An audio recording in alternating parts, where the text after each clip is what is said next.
અમદાવાદ શહેરમાં 2719 કરોડના 6 પ્રોજેક્ટને મંજૂરી આપવામાં આવી છે। અર્બન ચેલેન્જ ફંડમાંથી 2719 કરોડ મંજૂર કરાયા।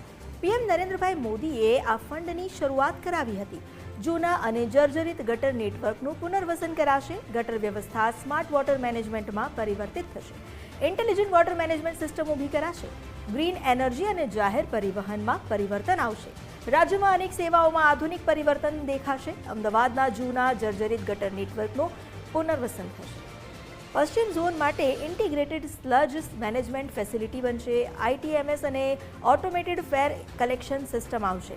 ગટર નેટવર્કના રિહેબિલિટેશનથી ઓવરફ્લો લીકેજની સમસ્યા ઘટશે। ગટર અને સ્ટ્રોમ વોટર સિસ્ટમનું ડિજિટલ મોનિટરિંગ થશે। રિયલ ટાઈમ મોનિટરિંગ અને સ્માર્ટ સંચાલન શક્ય બનશે।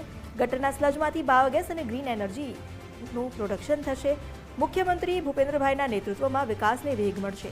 અર્બન ચેલેન્જ ફંડમાંથી ગુજરાતને મોટી સહાય મળી છે। રાજ્યને કુલ 6475 કરોડની સહાય ઉપલબ્ધ કરાવાઈ।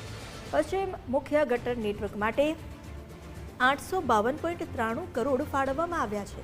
પૂર્વ અમદાવાદના ગટર નેટવર્ક માટે 551.35 કરોડ ફાળવવામાં આવ્યા।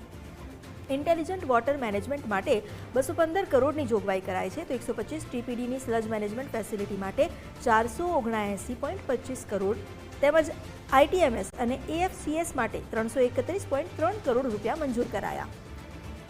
મુસાફરી માટે કોમન મોબિલિટી કાર્ડની સુવિધા મળશે। 6 પ્રોજેક્ટમાં કેન્દ્ર સરકાર 25%, રાજ્ય સરકાર 25% આપશે અને 50% મ્યુનિસિપલ બોન્ડ લોન અથવા પીપીપી દ્વારા ઉપલબ્ધ કરાવાશે।